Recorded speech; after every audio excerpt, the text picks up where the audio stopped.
Demajani high school মাঠে মনে হয় 92 সালে ঘটেছিল এইটাই। চেয়ারম্যান সাহেব ছিলেন সেদিন। ভদ্রলোকেরা এইভাবে টেবিল থাপড়ে বলেছিল দোয়া চলবে। সেদিন আমার কথা বলার মতো পরিবেশ ছিল না ডেমাজানি হাই স্কুল মাঠে। সেদিন চেয়ারম্যান সাহেবের ক্ষমতা ছিল অনেক। তারা টেবিলের উপরে আঘাত করে বলেছিল এইসব কথা। আমি আজও বলছি, পড়তে পারে এই সাহস আমার সামনে রাখে, এটা আমি মনে করি না, অহংকারও করিনি, গৌরবও করিনি। ফতোয়া দেওয়া তো বহু দূরের কথা, ফতোয়া দেওয়া তো বহু দূরের কথা।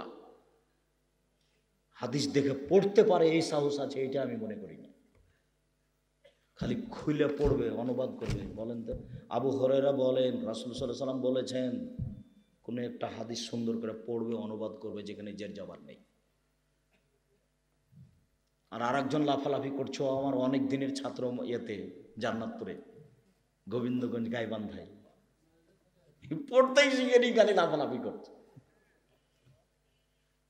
চাঁপানেগঞ্জের ভাষাতে জোরজার মল্লুকতার, জোরজার মল্লুকতার। আমি এই কথা বলে আপনাকে খাটো করতে চাইনি জনাব, আপনি সম্মানী হয়ে যান। আমি আপনাকে সম্মানী হতেই বলছি, এসব কাজ বাদ দেন, যেটা সঠিক সেটা করেন। হাত তুলে দোয়া করার 42টা সহিহ হাদিস আছে। কতটি? 42টা। 36টা খালি বোখারি মুসলিমে আছে। 16টা স্থান উল্লেখ করা আছে হাত তুলে দোয়া করা বই, আব্দুর রাজ্জাক বিন ইউসুফ। দোয়ার বইটাই বের হয়ে গেল প্রায় 15-20 বছর।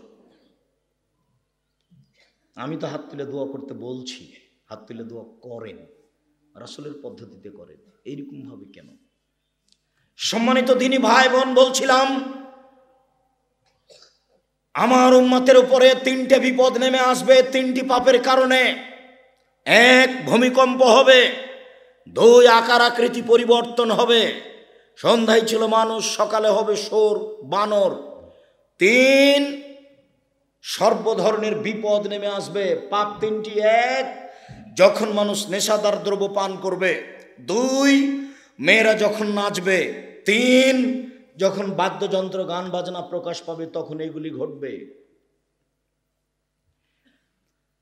আবু মুসা আশআরী রাদিয়াল্লাহু তাআলা আনহু বলেন, রাসূল সাল্লাল্লাহু আলাইহি সাল্লাম বলেছেন, লা ইয়াসরাবানা নাসু মিন উম্মতি ওয়া ইসমুনা হবে গারে ইসমিহা, অচিরে আমার উম্মত মদ খাবে, নাম দিব অন্য। এই বাক্যের পরের বাক্য বলা হচ্ছে ওয়া ইউসাফু আলা রুসিম বিল মাজবুল মুগান্নিয়াত, নেতাদের সম্মান করা হবে গায়িকা দিয়ে ও বাদ্যযন্ত্র দিয়ে।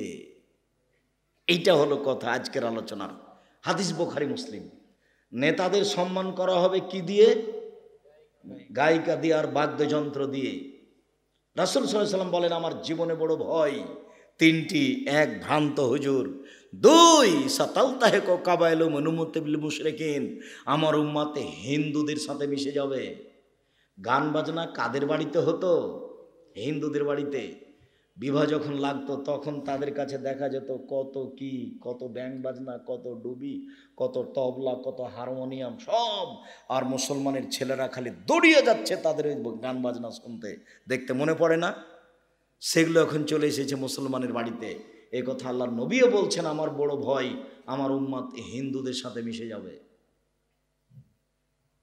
3, আমার উম্মত মূর্তি পূজা করবে, এইটা আমার ভয়। ছবি মূর্তি আমাদের সম্মানের পাত্র হয়ে যাবে। অনেকের বাড়িতে কাঁকড়া আছে, আপনার বাড়িতেও আছে। এই মেয়ে, তোমার আম্মা কাঁকড়া রাখেনি? উপস্থিত বৈঠকের মুসলিম বোন, এদিকে শুনেন। গল্প করছেন কেন? শরম করেন না একটু? আপনাকে যে আমি গল্প করতে নিষেধ করলাম, মুখ বন্ধ করেন। আপনার বাড়িতেও শোকে যে কাঁকড়া আছে না? আছে কেন? কেন আছে? বাচ্চার জন্য আপনি পুতুল কিনেছেন কেন? বাচ্চার জন্য আপনি যদি কিনেন তাহলে কাপড়ের বানানো পুতুল কিনেন, কাপড় দিয়ে বানানো। প্লাস্টিকের বানানো এটা মূর্তি, পুতুল কিনলেন কেন আপনি? আজকে বাড়িতে শোকেজে যত কাঁকড়া পুতুল আছে সবকে আগুন দিয়ে জ্বালিয়ে ভেঙে ঘুমাবেন, তাহলে মুসলমান হয়ে ঘুমাতে পারবেন। নইলে বক্তব্যের সাথে মুনাফিকি করা হবে। আপনি মুনাফিক, আপনি মুনাফিক। এই মেয়ে, তোমার মা মুনাফিক। তোমার মা এমনি বক্তব্য শুনতে এসেছে, মানে না কোনো কথা। নেতাদেরকে সম্মান করা হবে গায়িকা দিয়ে, বাদ্যযন্ত্র দিয়ে। এইটুকু বলার পরে তারপরে আল্লাহ রাসূল যেটা বলছেন সেটা বিপজ্জনক। এক্সফু বেহিমুল আরজা, এদের উপরে ভূমিকম্প হবে। ওয়াজল মিনহুমুল কিরদাত ওয়াল খানাজির, আল্লাহ এদের করে দিবেন সোর, এদের করে দিবেন বানর। আল্লাহ এদের করে দিবেন শুকুর, এদের করে দিবেন বানর। এরা হয়ে যাবে সোর, এরা হয়ে যাবে বানর, এরা হয়ে যাবে সোর, এরা হয়ে যাবে বানর। হাদিস বুখারী মুসলিম। গান বাজনা আর নেতাদেরকে নায়ক গায়িকা দিয়ে সম্মান করা, স্কুলের ছাত্রীদের নেতাকে সম্মান করানো। তারপরে মেয়ের বাপও খুব খুশি, আমার মেয়ে অমুক এমপি মন্ত্রী অমুক কে দিয়েছে, মালা দিয়েছে গান গেয়ে, আমার মেয়ে এটা। বাপ জাহান্নামে চলে গেছে, তো ঢোকেনি কেন? মরেনি এই জন্য। কিভাবে বললেন আব্দুর রাজ্জাক সাহেব এই কথা? আল্লাহ রাসূল বলেছেন 3 শ্রেণীর মানুষ জান্নাতে যাবে না। 1, মধুমেল খামরা, নিয়মিত বিড়ি তামাক জর্দা সিগারেট গুল নেশাদার দ্রব্য খায় পান করে যে, সে যাবে না। 2, আর রাজলাতু মিনান নিসায়ে, পুরুষের বেশধারী নারী, যারা পুরুষের জুতা স্যান্ডেল পরে, যারা পুরুষের শার্ট প্যান্ট পরে, যারা পুরুষের পোশাক পরে, তারা জান্নাতে যাবেন। 3, দায়ুস, যার বাড়িতে বেহায়েই আছে। এই ছেলে, এই মেয়েটা যে গান গেয়ে ওর গায়ে গলায় মালা দিল, তে বেহায়া মেয়ে নয়? তাহলে এর বাপ জান্নাতে যাবে কি করে? তো আল্লাহ রাসূল বলছেন না, এটা না করে দিয়েছেন আল্লাহ রাসূল। আমরা তো অনুবাদক, এই কথা তো বহুদিন থেকে বলে আসছি, কথা তো আপনাকে মানতে হবে, না মানলে তো কিছু করার নেই। ইবনে আব্বাস রাদিয়াল্লাহু তাআলা আনহু বলেন, রাসূল সাল্লাল্লাহু আলাইহি সাল্লাম বলেছেন, লা ইউবাইয়াতান্না নাসুন আলা তামিন ওয়া শারাবিন ওয়া লাহাবিন, আমার উম্মাত রাত অতিবাহিত করবে খাদ্য নিয়ে, বাদ্যযন্ত্র নিয়ে, মদ নিয়ে, গায়িকা নিয়ে। আমার উম্মাত রাত কাটাবে খাদ্য নিয়ে, মদ নিয়ে, বাদ্যযন্ত্র, গায়িকা নিয়ে। ফায়াসবাহু, ওরা যখন সকল করবে, এখনো কিরদাতা খানাজির, তারা হয়ে যাবে সোর, তারা হয়ে যাবে বানর। দেখেন, আগের বাক্য এরকম, পরের বাক্য এরকম। আমি অনুবাদক, এই কথা তিনি 1450 বছর পূর্বে এইভাবে বলেছেন। হাদিস বুখারী মুসলিম। 1450 বছর পূর্বে তিনি এভাবে বলেছেন, তারা হয়ে যাবে শুকর, তারা হয়ে যাবে বানর।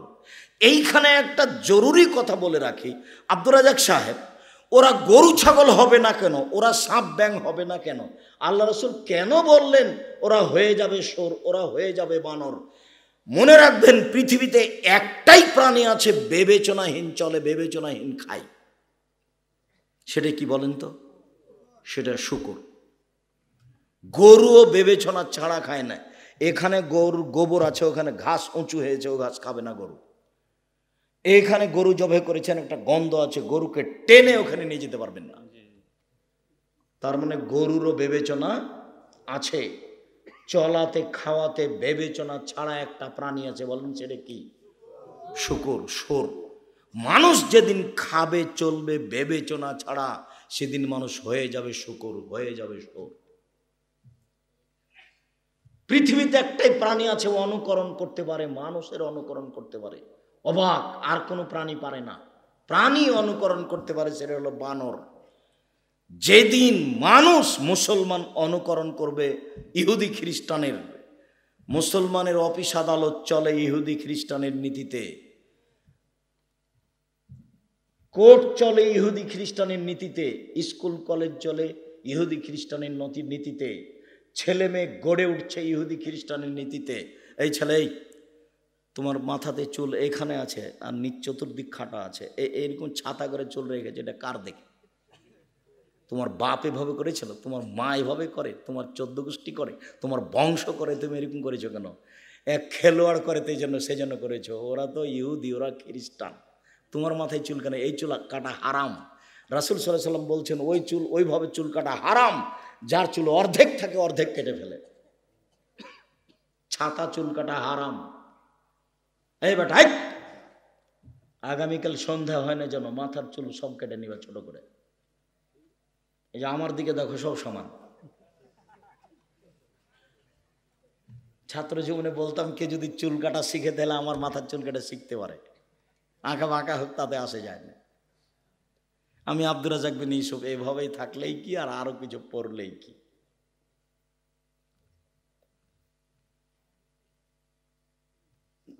এই চুল কাটা হারাম, এটা হলো ওদের অনুকরণ।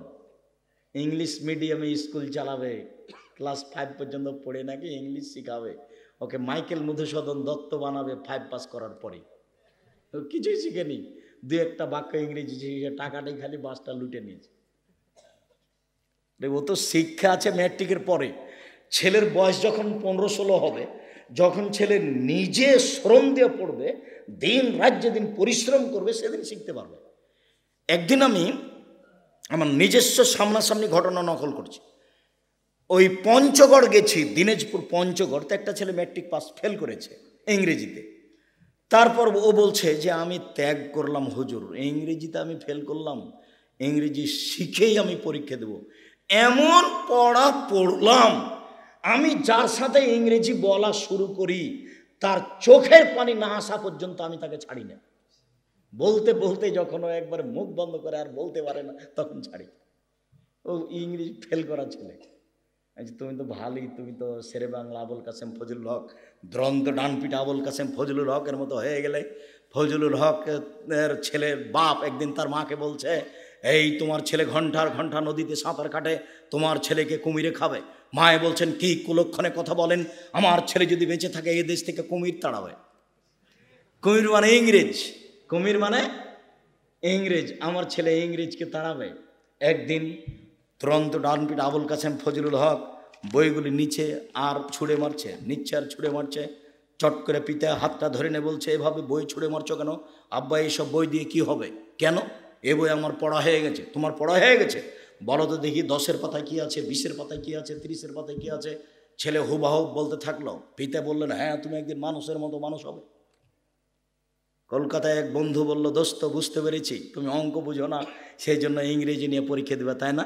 আমি অঙ্ক বুঝি না মানে আমি ইংরেজি বাদ দিলাম, আমি অঙ্ক নিয়ে পরীক্ষা দেব। সারা ঢাকা, কলকাতা, আসাম, উত্তরবঙ্গে সবচেয়ে বেশি নাম্বারে পাস করেছিল আবুল কাসেম ফজলুল হক দুরন্ত ডানপিটে। তার ইতিহাস তোমাদের পড়া লাগে না, তোমাদের ইতিহাস পড়া লাগে যে লিখেছে, যে লেখকই নয়। লেখক কেমন লিখেছে? ও লেখক একটা বানালছে কুকুর, তার সামনে দিয়েছে এখন বই, আর একটা বানালছে বিড়াল, তার সামনে একটা বই দিয়েছে, আর মধ্যে দিয়েছে আগরবাতি না মোমবাতি। এটা লেখক। এ যদি লেখক হয় তো পশুকে, এ যদি লেখক হয় তো পশুকে। বইয়ের নাম শিক্ষা বনাম জাহেলিয়াত, আব্দুল্লাহ আম্মার লিখা শিক্ষা নাম বনাম জাহেলিয়াত। 1 থেকে 10 পর্যন্ত লেখককে নাকচ করা হয়েছে, আর কেউ লেখক নয়। তুমি পড়ে দেখো, বইয়ের নাম শিক্ষা বনাম জাহেলিয়াত। 1 থেকে 10 পর্যন্ত সমস্ত লেখককে নাকচ করা হয়েছে। উপরেরগুলো আছে, তবে আপাতত এই পর্যন্ত করা আছে। লেখকই নয়, কলম ধরায় তার অপরাধ। সম্মানিত দিনী ভাই বোন,